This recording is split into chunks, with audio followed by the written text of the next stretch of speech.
Hey, Rod Stewart has cool hair. This peach tree doesn't. We gotta fix it up. I'm gonna be pruning out the inside. We don't want that all sticking up, all tufted like a gigantic chia pet thing.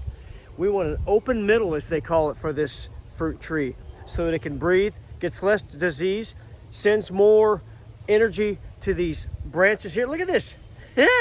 It's like a choo-choo train of greenery. We got to get rid of all this. I may train one or two of these down. You see I have these little things hanging here, full of sand, an old pill bottle. It weighs the branches down. I'm going to be able to train this tree the way I want. And the start of that is get the middle opened up, get rid of all those spiky things sticking up, those water sprouts or whatever they're called. I'm going to get at it. I'll show you the basics of it right now. I've got these things right here, and we can just start, guys, just pruning that off, pruning that down, pruning, pruning, pruning, opening up that middle. See how that's already looking better right there. We don't want this branch. See this branch right here, I'm gonna open this branch up too. I'm gonna leave a little bit down here at the very end, and maybe this for next year's fruit.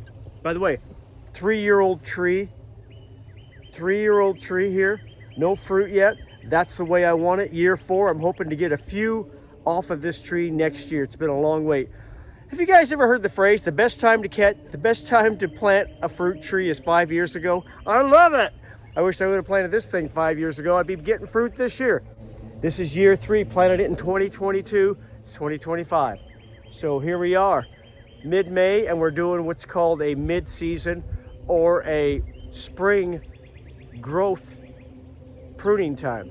Because I prune in the winter, but the thing is, you inevitably get some stuff going on here. You got to get back there and get rid of Rod Stewart's hair. Anyway, so I'm going to keep pruning this thing. Just getting rid of all this stuff here. Opening this up more and more. See, already this branch is nice and open here. Look at that. We keep going a little more. I'm going to save this one right here for next year, and I'm going to save one of these for next year, but I'm going to get rid of this right here.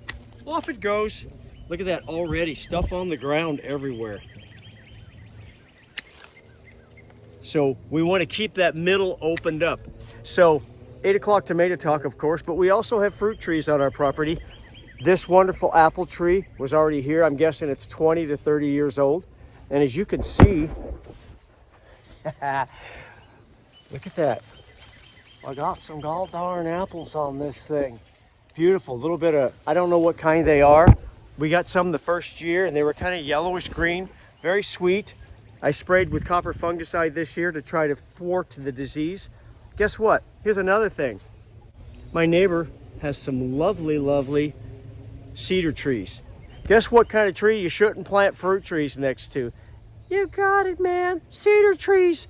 But I didn't know, out of ignorance. I put this whole orchard in, so I thought, well, let's build around this fruit tree that's already here.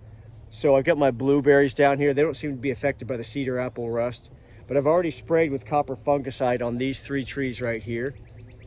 And also I've got more trees up here. I had no idea. Cedar apple rust, it's gnarly. Look it up. It's a really creepy looking disease. It's just a fungus that they get. Fungus in general is kind of weird. So that's the way that goes. Anyway, I'm going to keep pruning. I think I will leave this one for next year. See how it's sticking out into the open like that? That looks good to me. But I'm going to get rid of that. Going to leave this one for next year, but getting rid of that. Anything growing in towards itself or in towards the trunk, we don't want. And see, right around here where the trunk is all thick and everything, I don't want any of this. I want this right here. This one's sticking out pretty good. That's a good angle to go straight out like that. But the rest of them, I'm getting rid of. Gone, gone, gone, gone, gone. Yeah, all of that. Look at that opening up now. Nicely. I'm going to leave that one right there for next year. Oh boy, this is so relieving. See, I got one right there in the middle. I don't want that anymore. Getting rid of that. I'm going to even clean some of those leaves off of the branches. Oh, up and up the middle. That one's gone, definitely. Gone, gone, gone. Oh yeah. So like I said, 3-year-old pear tree. I can't remember the variety. I know it's not Bartlett. The little thing rotted off there long ago. Look at this thing opening up in the middle now. See, we're getting some air flowing in there. We don't want the fungus. We do not want the funky fungus, guys. That is not a good thing. We will thwart the fungus by opening this up, getting air to it. And especially in this part of the country we live in, Zone 6B, Southern Indiana, subtropical. Sub is below, like submarine. The tropical part is right now, by golly, between May, June, July, August, especially those 3 months, June, July, August. It's like a jungle here. Fungus breeds like a fungus. It's among us, it's everywhere. So it's crazy. So look at that. Open it up really nicely. I left that one select branch right there. I'm gonna let it grow out into the open here. See, there's a nice void there. I think that's a good placement for a branch. But you can see if I step back and we look at this tree, it's already got some pretty cool shape, and I've designed it. I've weighed it down over the years to be able to be picked. I learned that from Paul Gauchi. Paul had no choice. He's very crippled from Vietnam. Paul, one of my heroes in many ways, should be all of our heroes. But he taught me and many of us how to prune a tree, how to master a tree. We've been given dominion over this stuff, guys.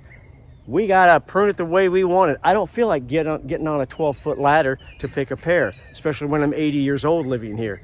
I gotta be smart. So Paul taught me to prune them and shape them the way you want. And look at this. This full-size tree is only going, once I get rid of this, is only about eye height at the max. Is that not amazing? This tree over here, even though it's still about 8 or 9 feet tall, this thing was pushing 16 feet tall when we moved in. I've pruned it down to kind of get a flatter look all the way around.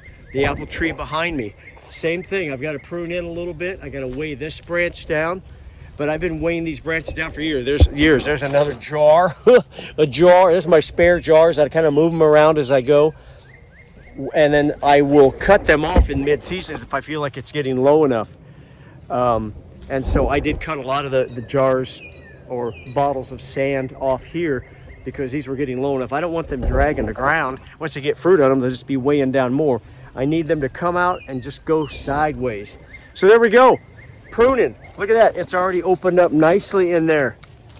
Do your mid-season pruning if you need to, guys. I wish I could tell you more. I don't really know a lot about pears, fruit trees. I'm learning. I'm much more of an expert at gardening. I'm still learning a ton there. So it's just a whole new bag of tricks when you're working with fruit trees. Thanks for watching 8 o'clock tomato talk, guys. Beautiful cloudy day, mid-May. I just turned 64 years old. Awesome. Check that out. It's getting there. I got some really tall, weird ones to get rid of. That's gotta go. See you later.